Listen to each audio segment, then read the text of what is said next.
Purpose is an essential element of you. It is the reason you are on the planet at this particular time in history. Your very existence is wrapped up in the things you are here to fulfill. Whatever you choose for a career path, remember the struggles along the way are only meant to shape you for your purpose. Gotta be the light, yeah. Gotta be the light that shines on the dark, yeah. Now once upon a time, not long ago, we was having good times, after time and time. And once again, we coming out with a wing. Light, yeah. Gotta be the light that shines on the dark, yeah.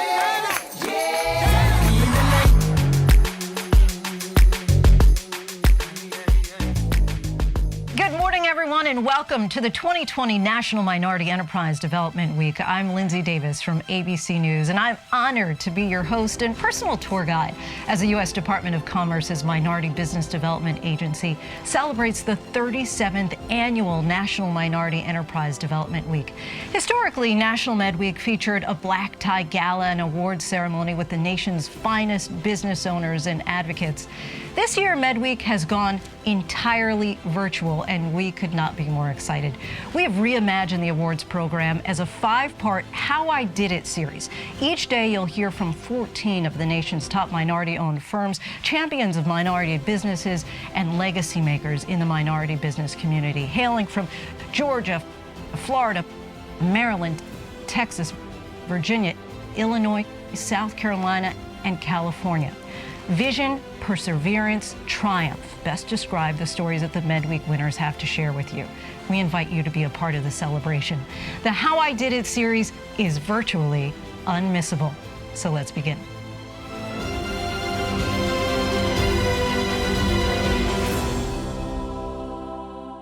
Carve your name on hearts, not tombstones. A legacy is etched into the minds of others and the stories they share about you. Legacy making does not happen overnight, it happens over time. Our award winners share how they've leveraged their careers to create opportunity for minority businesses through advocacy, resiliency, and philanthropy. Now let's meet our first award winner, the recipient of the Ron H. Brown Leadership Award, Salvador Enriquez from Wells Fargo. Let's listen as he shares his story about how he's created a platform out of his career to advocate for the minority business community. Hi, Salvador. Hello, Lindsay. My name is Salvador Enriquez, and I'm a Supplier Diversity Manager at Wells Fargo. In this role, I am responsible for managing the capacity building programs that help suppliers understand how to do business with companies like Wells Fargo. In a couple months, I'm going to be celebrating 5 years at Wells Fargo. Before that, I was actually with the Pacific Gas and Electric Company, also in the supplier diversity arena. And before that, I was a federal government employee. My first job was an intern at the U.S. Department of Commerce. And then after that, I had the opportunity to serve as an economist at the Department of Defense, financial economist at the Department of State. And then I actually had the honor to work at the Minority Business Development Agency in the San Francisco regional office. How have you created opportunity for MBEs? So I came to this country when I was 14 years old. My parents were strawberry farmers. They had a small strawberry stand in a country road by the central coast of Santa Maria, California. That strawberry stand put my brothers and me through college. That strawberry stand allowed for my parents to have a comfortable retirement. So I'm the product of a minority-owned company. As an economist, I know that minority-owned companies play an integral role in the American economy. They're innovative, they're service-oriented, and if you look back at history, some of the greatest companies have been started by individuals that look like you and me. In my role as a supply diversity manager, I have the opportunity to develop and implement programs, capacity building programs that are specifically tailor-made for the diverse business owner. This includes programs for minority-owned companies, women-owned companies, LGBT-owned companies, companies that are owned by people with disabilities, as well as veteran-owned companies. When we develop and implement these programs, we have in mind that we want to ensure that diverse suppliers are able to compete and are able to sell their products and services to corporations like Wells Fargo. Just last year, in 2019, we were able to impact more than 750 diverse-owned companies, including minority-owned companies from all over the United States. This year, we have 9 outstanding capacity building programs. Because of COVID-19, we were able to pivot, and our capacity building programs have provided very valuable information to these companies on how to navigate and weather the COVID-19 pandemic. Our programs include an access to capital component that has been a lifeline to many diverse-owned companies. Equally important, our programs are designed to ensure that diverse-owned companies can pursue opportunities. We teach them how to understand the contracting process. We allow for networking and leadership opportunities and training. Fortune 500 companies are very interested in the products and services that minority-owned companies are able to sell. What will your legacy be? Here at Wells Fargo, at PG&E, and even in the federal government, I believe that these past 25 years, I've been able to move the needle when it comes to providing opportunities to minority-owned companies. In my current role as the person responsible for the supplier diversity capacity building programs, I get to develop and implement programs that help grow minority-owned companies. Last year, I was able to participate in many outreach engagements, these national conferences where I have the opportunity to meet diverse suppliers from all over the country. Not everybody has the opportunity to go and immediately sell their product or service to Wells Fargo. That's where I come in. That's where I go and teach them, this is how you do business with a company like Wells Fargo. We send them to school, we train them, we partner with organizations like the Chambers of Commerce, like Stanford University, like Dartmouth University, so that they're going to be ready one day to provide a product or service at Wells Fargo. What's your definition of opportunity? My first job when I finished college was as an intern in the office of the Secretary of Commerce. I learned from the get-go the importance that minority-owned companies play in the American economy. This is where you find innovation. This is where we find great pricing. This is where you find service. It's been very fortunate to see companies that I met a couple years ago and started $100,000 in revenue to be multi-million-dollar corporations. They took advantage of the capacity building programs that are being offered in the federal government and the private sector to understand how to do business with corporations that are as big as Wells Fargo. In addition, they're service-oriented. My job is to make sure that if we land a contract with your company, we will make sure that you will execute on that contract. We want to make sure that you represent the community, that you represent it well.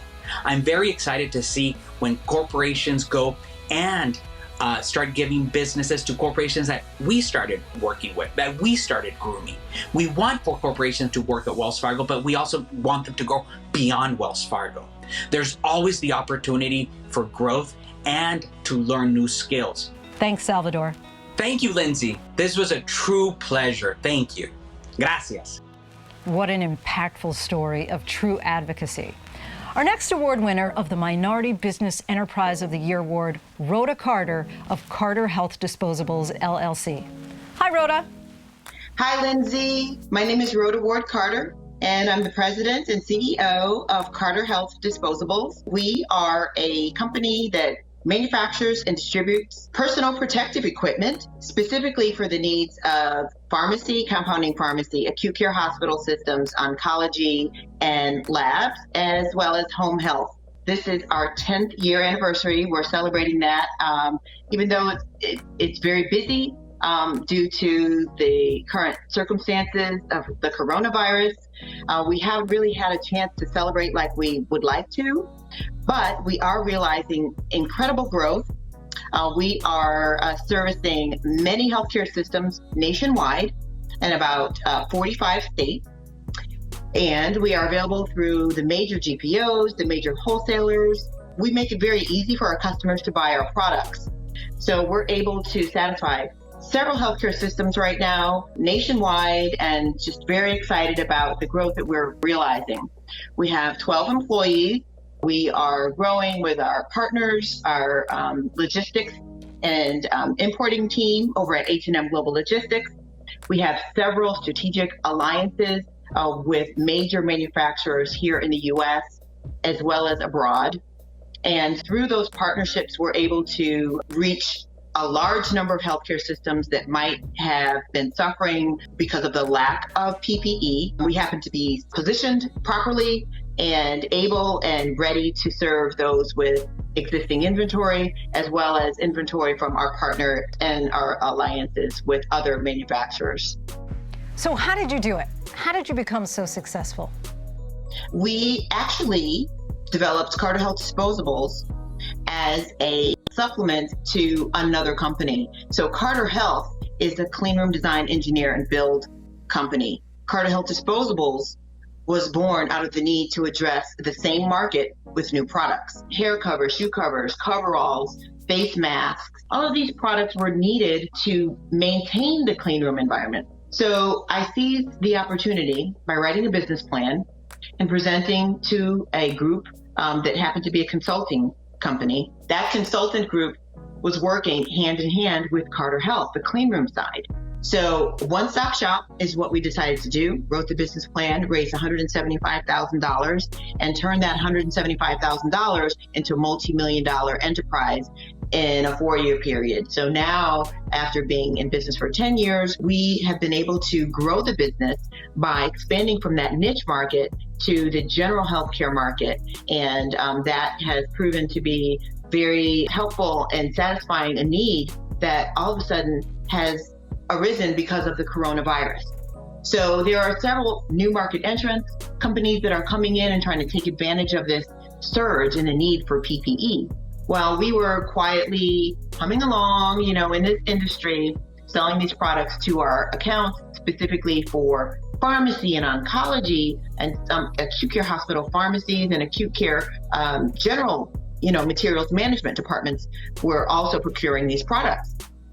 So all of a sudden, whammo, we're getting calls and emails and everything happened so quickly this year. But we were, like I said, positioned to serve that need, and we were able to provide several healthcare systems with PPE that they weren't able to source from other existing vendors that they might have had.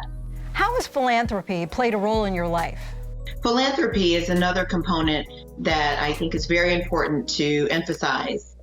And philanthropy can come in many forms, but I think being true to yourself and true to your values will show you opportunities for giving back. And I want to mention one organization that's from my hometown, Hartford Community That Cares. This organization helps to combat the stress and the trauma that occurs when families have loved ones lost to gun violence or violent crimes. And Hartford Communities That Care, it's one that we recently have been supporting with PPE. So not only do they help, the community by counseling and working with the healthcare systems that are in the area, but they go out and do COVID-19 testing. And testing is one of the key components to controlling the virus. Imagine an organization like that that's trying to get PPE when their hospitals and clinics are trying to get the same PPE. So we decided to donate some to them, and we'll be doing that as long as we can to help.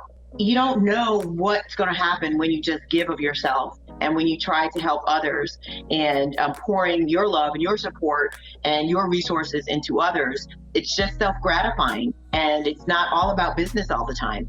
You have to, segment out other parts of your life that happen to sometimes enhance your business, but if nothing else, it's just rewarding and it makes you feel more complete.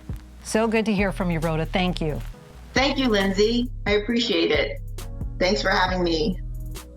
Our next award winner for the Abe Venable Legacy Award is DESA Inc. Let's hear now from CEO Diane Sumter as she shares how her personal and professional interests have contributed to a life of leadership, advocacy, and legacy. Hi, Diane.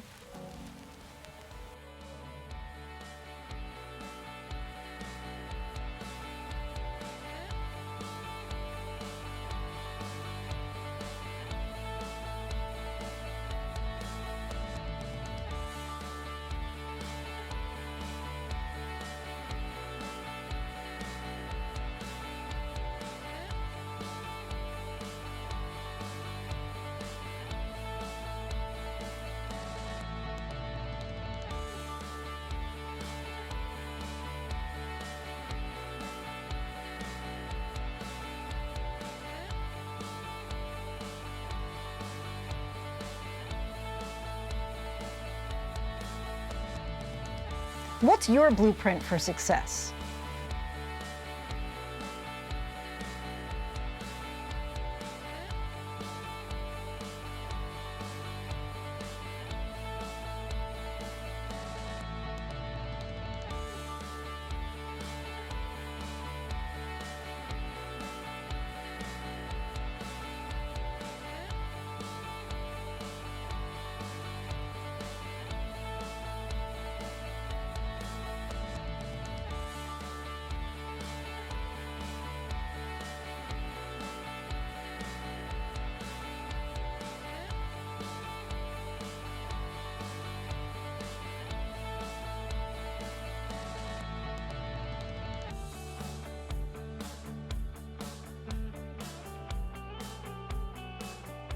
How have you created opportunity for MBEs?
What will your legacy be?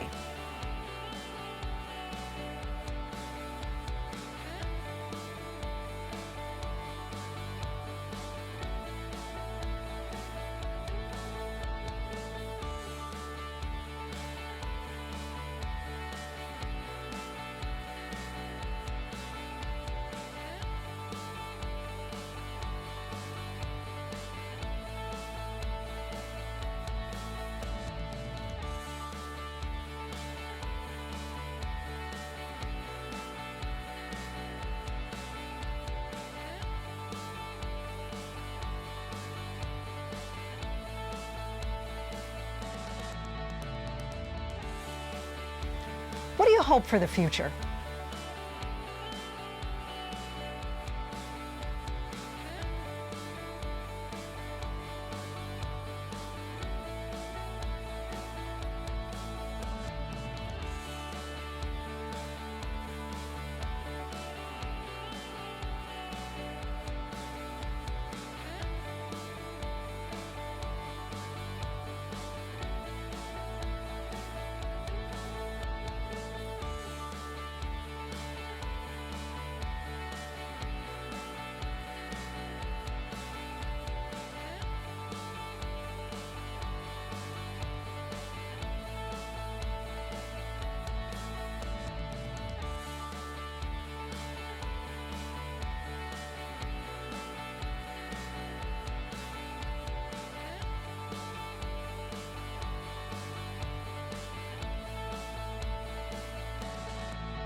Thanks so much for that, Diane.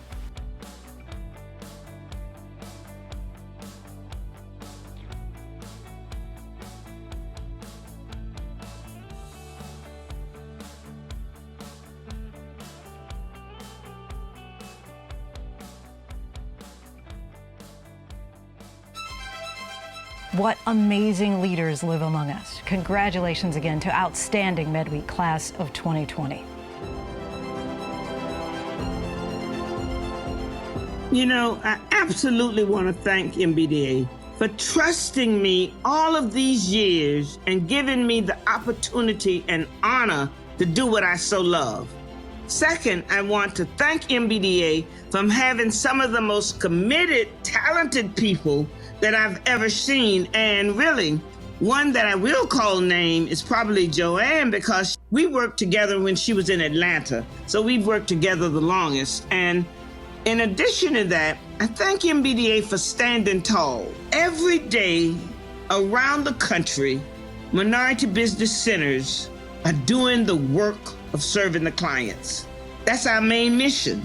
You know, MBDA certainly is our operating piece, but the service that we provide from the center is probably better than what you could ever get anyplace else. The centers out here are working when a storm comes, when a pandemic comes, when it's sunshine, or when it's weather, that they can count on the centers that they have in this country doing a job with everything in them. So I'd like to applaud all the centers around the country who do what I'm talking about doing every day. It is an incredible honor to have been nominated and to accept Minority Enterprise of the Year award. It's so satisfying to know that you're being recognized and appreciated for all the hard work, and our team is just so excited about this, and we as a company know that we deserve it, but this was a surprise. The MBDA is so important to us. MedWeek, it really is very important to the community of diverse suppliers to have an organization and to have this program. Where would all of us be if there weren't organizations that reached out and gave us the guidance that we needed and the support that's critical to an underserved group of thriving businesses or businesses that want to grow. And so we want to thank MedWeek, we want to thank the NMSDC, the FMSDC, and the MBDA on a national basis out of DC, as well as our local MBDA. Ritu is the director here in Orlando, and she works tirelessly to help us and to make sure that we have access to opportunities that are coming down the pike. And so we really appreciate you, Ritu. And I also want to thank, the supplier diversity industry or market as a whole, because the supplier diversity industry really helps to open up doors for MBEs and service-disabled veteran-owned businesses and women-owned businesses. Because without those doors being opened, we can't have a seat at the table. That's all we ask for, is a seat at the table. There are no handouts, there's no favoritism or special quotas that have to be met. There is fierce competition. We have to have the best quality at the best price, just like the major players. And so opening up the door is really all we ask for, and that's what these organizations provide. They open up the door, they show us the opportunity, and then it's up to us to be prepared and to be ready to deliver. And so I just want to thank those organizations on behalf of Carter Health Disposables, our whole team, my business partner, Rodney Carter, and the board, our silent board that has been so supportive over the years. And now to finally reach this point in our career, we are ready to continue on and to keep building this legacy.